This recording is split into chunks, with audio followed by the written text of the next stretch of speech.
Sir, नियत जो नमाज के लिए करते हैं, नियत जुबान से करना अफजल है कि दिल के इरादों से करना अफजल है? ज़ुबान से जो नियत की जाती है ना, नमाज की, रोज़े की, ये हमारे यहाँ राइज है। इस्लाम में अगर आप तहकीक करें तो ना रोज़े की नीयत साबित है बिस्सौम गदिन नवैतु मिन शहरी रमज़ान, और ना ही नमाज की नीयत साबित है, नीयत करता हूँ मैं इस नमाज के वास्ते अल्लाह ताला की, मैं मेरा काबे शरीफ की पीछे से इमाम के, अल्लाह अकबर। ये ऐसी नीयत शायद आप करती होंगी, और हमारे यहाँ इंडिया पाकिस्तान में ऐसी नीयत की जाती भी है। दोस्तों, भाई और बहनों, इस नीयत को सऊदी अरब के उलमा, अहले हदीस उलमा, बर्र सग़ीर में असल में जो बिदअती ग्रुप है ना, वो तो इस बात को समझते ही नहीं, उसके यहाँ तो कोई ऐब ही नहीं है। आप कुछ भी कर लें, अच्छा हो बुरा हो, दीन में साबित हो या ना साबित हो, उनके यहाँ सब चलता है।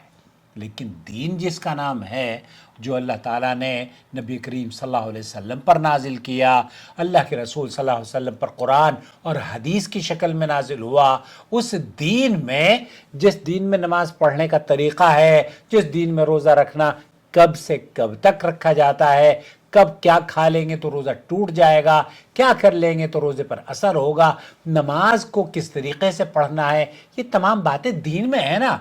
और यही वजह है अल्लाह के रसूल सल्लल्लाहु अलैहि वसल्लम ने फरमाया है, मन अमिला अमलन लैसा अलैहि अमरुना फहुवा रद्द।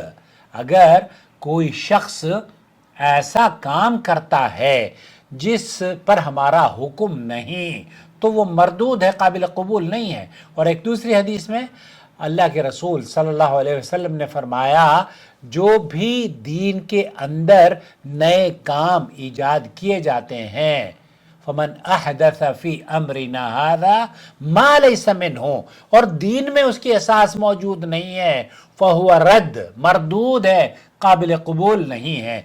ये तो आप अल्लाह को जतलाने की बात है ना, कि मैं ज़ोहर की नमाज पढ़ रही हूँ, ज़ोहर का वक्त हो गया है। अच्छा, जिसने सूरज और चांद बनाया उसको पता नहीं है कि ज़ोहर का वक्त हुआ है या नहीं? आप क्या जताना चाह रहे हो? कुल तुअल्लिमून अल्लाह बिदीनिकुम, अल्लाह को दीन जतलाने के मुतरादिफ ये अल्फाज हैं, इसलिए बिदअत है। इन अल्फाजों का ज़ुबान से अदा करना बिदअत है। आपको क्या करना चाहिए? आपके दिल के इरादे का नाम है मैं ज़ोहर की नमाज़ पढ़ने के लिए, वो काफ़ी है, बस यही नीयत है नमाज की।